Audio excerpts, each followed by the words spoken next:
Bismillahirrahmanirrahim. Nama saya Nur Hilalia Fitri Soleha. Di sini saya sebagai pemateri pertama. Di sini saya akan mencoba menjelaskan tentang naqatul hurufi wa anwa'ul kitabah. Titik huruf dan berbagai cara penulisannya. Nah, langsung saja pada awalnya tulisan Arab tidak menggunakan titik dan dibentuknya tidak berharokat. Dikarenakan banyak kesalahan dalam membacanya, maka daripada itu para ulama memutuskan untuk memberikan titik dan harokat. Mereka pun berbeda pendapat tentang siapa yang pertama kali menemukan tanda baca. Dikatakan salah satu dalam tiga itu yaitu Abu Aswad Ad-Du'ali, Nasr bin Aqsim, dan Yahya bin Ya'mar.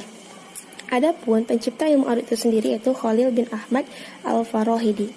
Nah, pembahasan selanjutnya yaitu tentang macam-macam tulisan. Pertama di sini ada tulisan Al-Arudiyah. Apa sih tulisan Al-Arudiyah atau kitabah Al-Arudiyah? Apa sih bedanya dengan kitabah Al-Imla'iyah? Kitabah Al-Arudiyah yaitu penulisan khusus di dalam ilmu arud. Sedangkan kitabah Al-Imla'iyah adalah penulisan yang sesuai dengan kaidah nahwiyah maupun sorfiyah.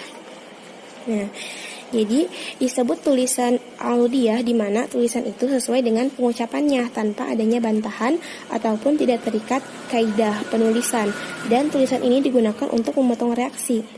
Nah, mereka menulis tanwin sebagai nun.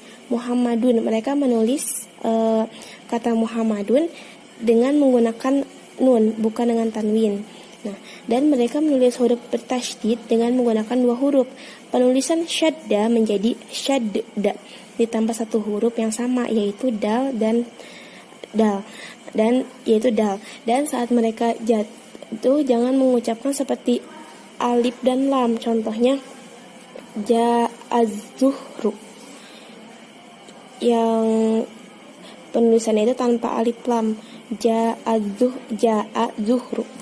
Tulisan Arudiyah bergantung pada pengucapan, tidak dalam penulisan, dan pengetahuan-pengetahuan atau pemahaman bahwa kaidah-kaidah dalam imla itu membutuhkan perbedaan di antara pengucapan dan tulisan dengan penaikan atau penurunan.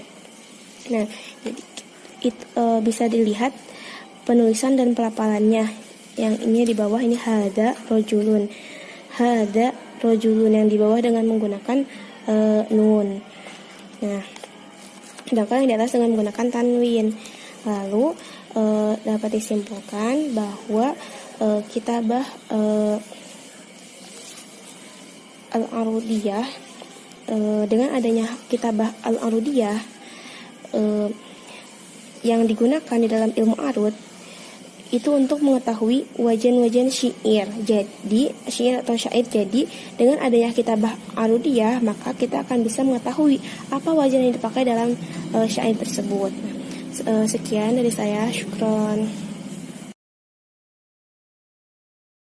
Bismillahirrahmanirrahim. Nama saya Kisti Rafaelita Rizkina. Di sini saya akan menjelaskan tentang anwa'ul kitabah, macam-macam kitabah. Kitabah itu ada 3 macam. Yang pertama Al-Arudiyah, kedua Al-Utsmaniyah, yang ketiga Al-Istilahiyah. Yang pertama Al-Arudiyah, sebagaimana yang telah dijelaskan oleh saudari Nur Hilaliyah bahwasanya kitabah Al-Arudiyah ini lebih sering ditemui pada syair-syair Arab. Dan kali ini saya akan menjelaskan kaidah-kaidahnya. Yang pertama itu fakul idgham. Apa itu fakul idgham? Fakul itu artinya membuka, mengurai. Jadi contoh syadda, biasanya kita menulis seperti ini, memakai tanwin. Nah, fakul idgham berarti dibuka, diuraikan. Kalau kita tulis dalam kitabah Al-Arudiyah, ini menjadi seperti ini. Yang pertama disukun, yang kedua berharokat, syadda, jadi diuraikan. Contoh lain, farro juga sama, ro-nya diurai, dibuka menjadi 2, farro. Nah, itu yang pertama. Kemudian kita batu tanwin. Sebelumnya perlu kita ketahui bahwasanya tanwin itu asalnya nun yang disukun. Nah, contoh kita biasanya menulis asadun seperti ini. Nah, dalam kitabah Al-Arudiyah itu tanwinnya diganti menjadi asadun seperti itu. Atau contoh lain rojulun menjadi rajulun. Kemudian kaidah yang ketiga, isbatul hurufil mahdhufah khattun, yaitu huruf yang dibuang tetap ditulis. Contoh, hadza.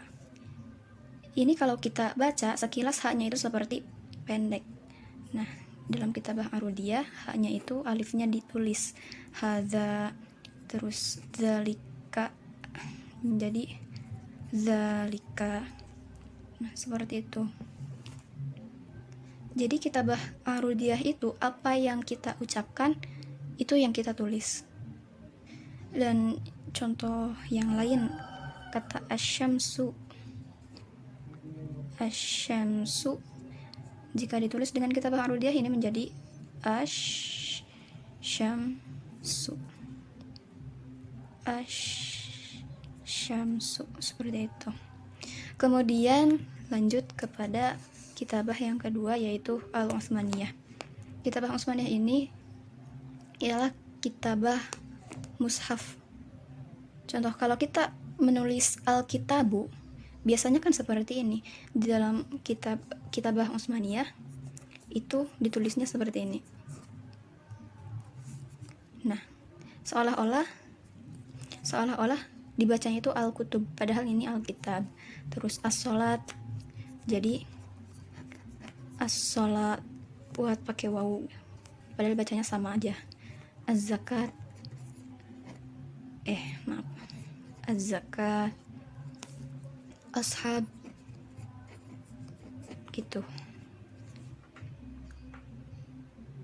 Kemudian selanjutnya al-istilahiyah. Al-istilahiyah ini ialah al-kitabatus sa'idatu rasmiyah bainan nas walati wada'ahal ulama wa aqarraha majma' al-lughah al-arabiyyah.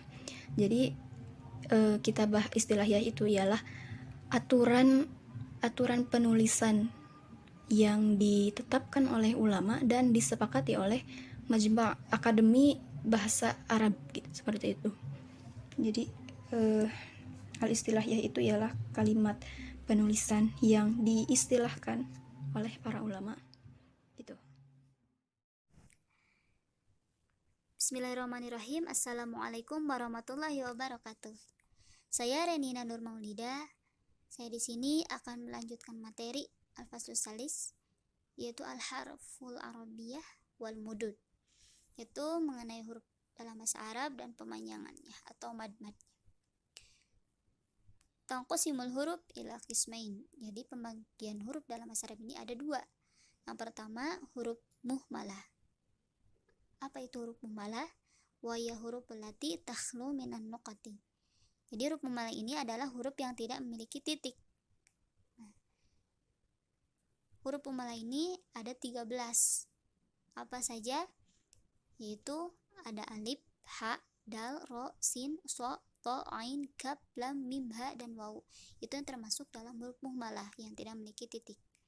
Yang kedua ada huruf mu'jamah. Apa itu huruf mu'jamah? Huruf mu'jamah ini adalah wahyal huruf allati tashtamilu ala nuqati. Jadi kebalikan dari muhmalah. Jika muhmalah ini tidak memiliki titik, maka mu'jamah adalah huruf yang memiliki titik atau yang mengandung titik, gitu. Nah, huruf mu'jamah ini ada 15. Apa saja?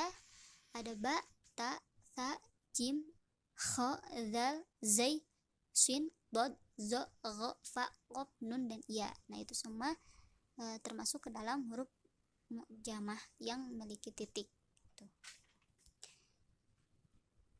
Selanjutnya al-mudud, mad-mad atau pemanjangan. Ta'riful mad, apa itu mad? Huwa ittalatus saut biharfin min hurufil mad. Memanjangkan suara dengan salah satu huruf dari huruf mad. Huruf mad itu apa aja? Huruf mad itu kan ada 3. Ada alif, ada waw, ada iya.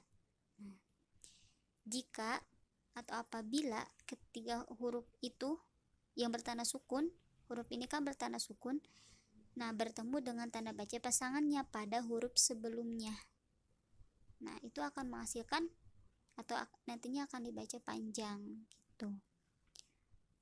Nah, alif berpasangan dengan fathah. Pembahasan selanjutnya yaitu al-mudud, yaitu pemanjangan atau mad.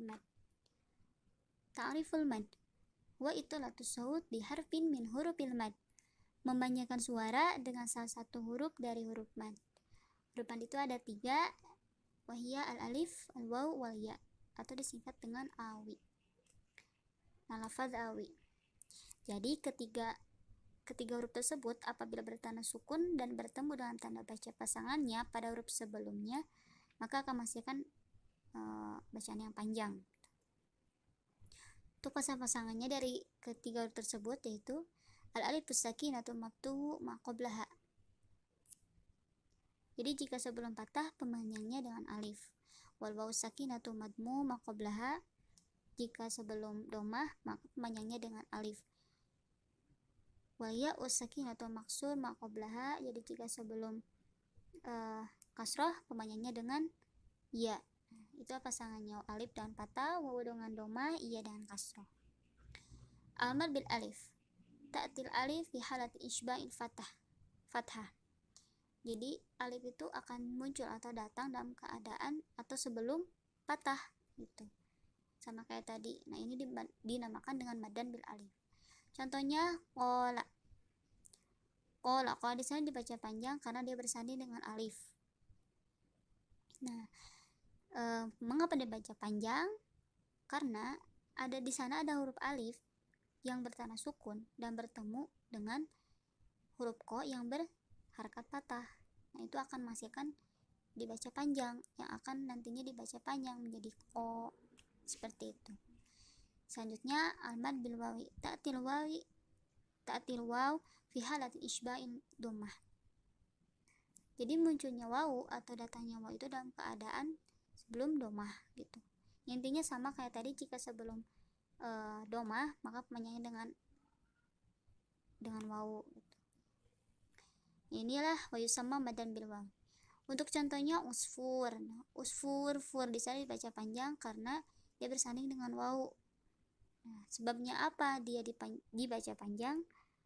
Karena di sana ada huruf wawu yang bertanda sukun dan bertemu dengan huruf yang berharkat doma. Nah, itu penyebabnya dibaca panjang gitu.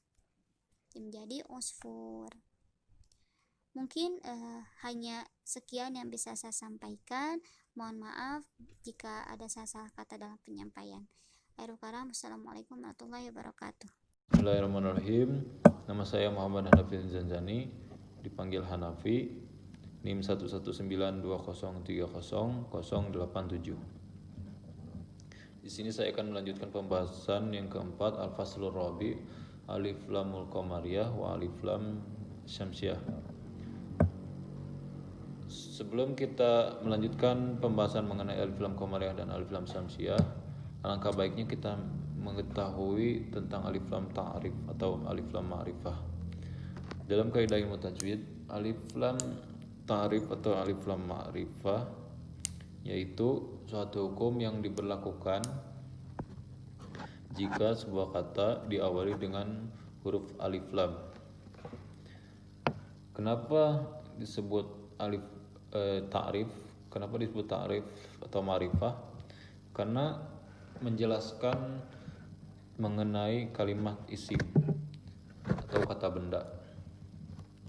Maka alif lam ini dibagi menjadi 2, alif lam qamariyah dan alif lam syamsiyah. Alif lam qamariyah wa dzalika idza jaa ba'da alif lam huruf min ibghi hajaka wa khaf aqimah.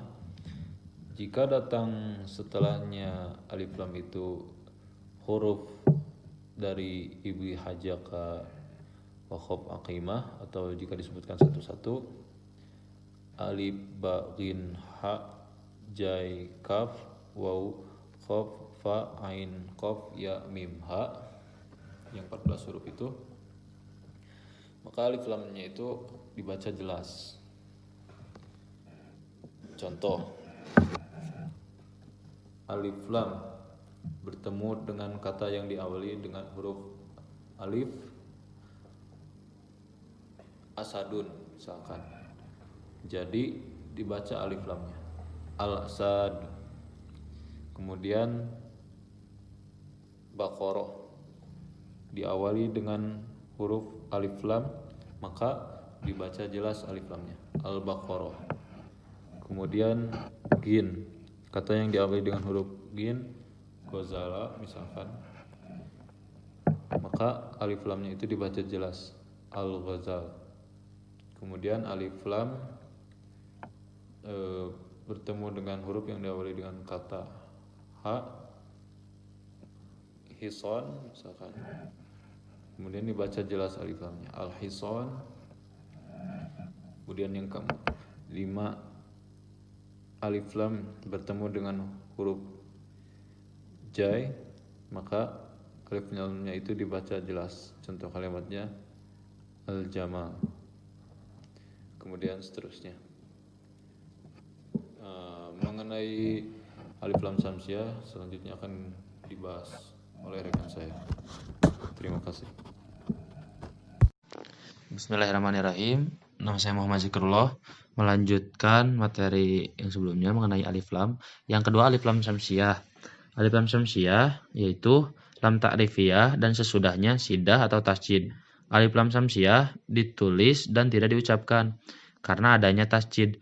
Contoh seperti kalimat asyamsu. Nah, di sini apabila lam ta'rif masuk kepada isim mabdu atau isim pada kalimat pertama dengan huruf syamsi, maka lamnya tidak diucapkan dan diganti pengucapannya dengan tasjid yang datang setelah lamnya, seperti kata assalam. Nah, di sini lamnya ada namun tidak diucapkan, digantikan dengan tasjid setelah huruf lamnya, setelah harap lamnya. Nah, huruf-huruf alif lam samsiah dikumpulkan pada nadom tibsum masir rahiman tafus dib da ni'am da su'adoni zur syarifan lil karom, atau to tha sho ro ta do za nun da sa zo zai shin lam. Atau apabila diurutkan berdasarkan huruf hijaiyahnya, ta, tha, dal, zal, ro, zai, sin, shin, shod, dod, to, zo, lam, nun. Nah, itu huruf-huruf alif lam samsiah. Untuk contohnya, alif lam ditambah ta, at-timsah, sa ditambah alif lam tambah sa, asyu'ba, at-thu'ban, dal, alif lam tambah dal, ad-dajajah, alif lam tambah dzal, az-zail, alif lam tambah ro, ar-rumman, alif lam tambah zai, az-zukhruf, alif lam tambah sin, as-salam, alif lam tambah shin, asy-syamsu, alif lam tambah sod, as-soyad, alif lam tambah dod, alif lam tambah dod, ad-dolal, alif lam tambah ta, at-tuyur, alif lam tambah dho, az-zulmun, az-zulmu, alif lam tambah lam,